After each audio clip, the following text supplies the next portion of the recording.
గురించి అన్నాడంట. ఆయన కళ్ళలో ఆనందం చూడాలని లోకేష్ 17 కేసులు పెట్టాడు. ఒకటే గుర్తుపెట్టుకోండి, కేసులు పెట్టినా భయపడేది లేదు వైఎస్ఆర్ కాంగ్రెస్ పార్టీ. మీరు కేసులు పెట్టి భయపడాలని చూస్తే ఎవరు ఇక్కడ చేతులు గాజులు దొరకడం లేదు, భయపడేది లేనే లేదు. ఖచ్చితంగా తిరగబడుతుంది. ఆ రోజులు దగ్గరకు వస్తున్నాయి. మీరు గుర్తు పెట్టుకోండి ఒకసారి. లోకేష్, మీ రెడ్ బుక్ రాజ్యాంగం ఈ రాష్ట్రంలో అమలు చేస్తా ఉంటున్నాము. జగన్మోహన్ రెడ్డి గారు వస్తే బ్లూ బుక్ రాజ్యాంగం రాస్తాం, బ్లూ బుక్ రాజ్యాంగం రాస్తాం. గుర్తు పెట్టుకో, వదిలిపెట్టేదే. ఎవరైతే ఈ రోజు వైఎస్ఆర్ కాంగ్రెస్ పార్టీ వాళ్ళని ఇబ్బంది పెడుతున్నారో, తమ్ముళ్ళారా సోదరులారా, ప్రతి గ్రామంలో కూడా పేర్లు రాయండి, ప్రతి నియోజకవర్గంలో పుస్తకం పెట్టండి. ఎవరిని కూడా వదిలిపెట్టే పరిస్థితి లేదు, పరిస్థితికి రాదు అని చెప్పి ఈ రోజు చూస్తూ ఉన్నారు. ఒకటే గుర్తుపెట్టుకోండి, జగన్మోహన్ రెడ్డి గారు పరిపాలన 2 ఖచ్చితంగా చూస్తాం. అట్లానే గోపిరెడ్డి పరిపాలన 2 కూడా మళ్ళీ చూస్తామని చెప్పి ఖచ్చితంగా ఈసారి రానున్న రోజుల్లో వీళ్ళందరికీ పరిపాలన ఏంటి ఎలా ఉండేది కూడా చూపిస్తా. ఎవరు కూడా వైఎస్ఆర్ కాంగ్రెస్ పార్టీ కార్యకర్తలు నాయకులు ఎవరు కూడా అధైర్యపడాల్సిన అవసరం లేదు.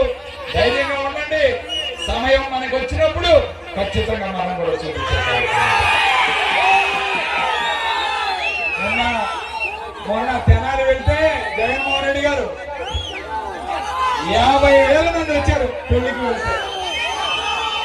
అసలు తెనాలి పట్టణంలో 2 గంటలు పట్టింది ఆయన పెళ్లి దగ్గరకు వెళ్ళేపాటికి.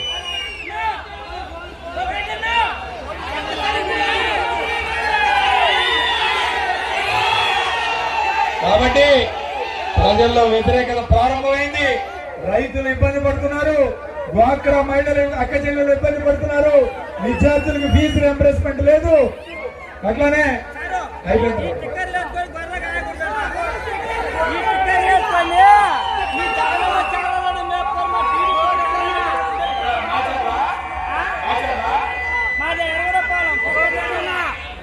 సోదరుడు చెప్తా ఉన్నాడు, టెలిఫోన్ మీద స్టిక్కర్లు వేసుకొని గొర్రెలు కాయడానికి కూడా పంపించలేదట ఎర్రగొండపాలెం నియోజకవర్గంలో.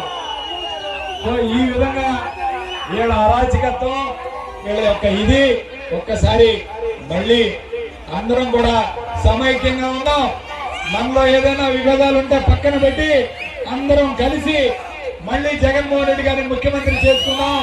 ఖచ్చితంగా మనకు మంచి రోజులు వస్తాయి, ఈ రాష్ట్రం సుభిక్షంగా ఉంటుంది.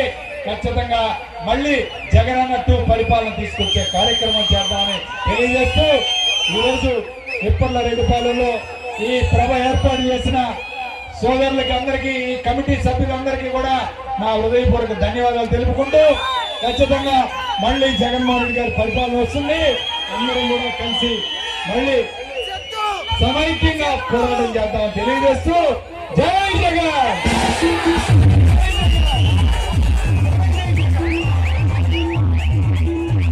మన పల్నాడు ప్రాంతం మాచర్ల నియోజకవర్గానికి కేంద్రం నుంచి త్రాగునీటికి 600 కోట్ల నిధులు శాంక్షన్ చేయించి ప్రతి ఇంటికి కుళాయిలు రావాలి, ప్రతి ఆడపడుచు గౌరవంగా బ్రతకాలి అనే సంకల్పంతో ముందుకు వెళ్తున్న నరసరావుపేట ఎంపీ లావు శ్రీకృష్ణదేవరాయలు గారికి, మాచర్ల ఎమ్మెల్యే జూలకంటి బ్రహ్మానందరెడ్డి గారికి నా హృదయపూర్వక ధన్యవాదాలు. మీ తాడిపర్తి అవినాష్ రెడ్డి, మాచర్ల టీడీపీ యువ నాయకులు.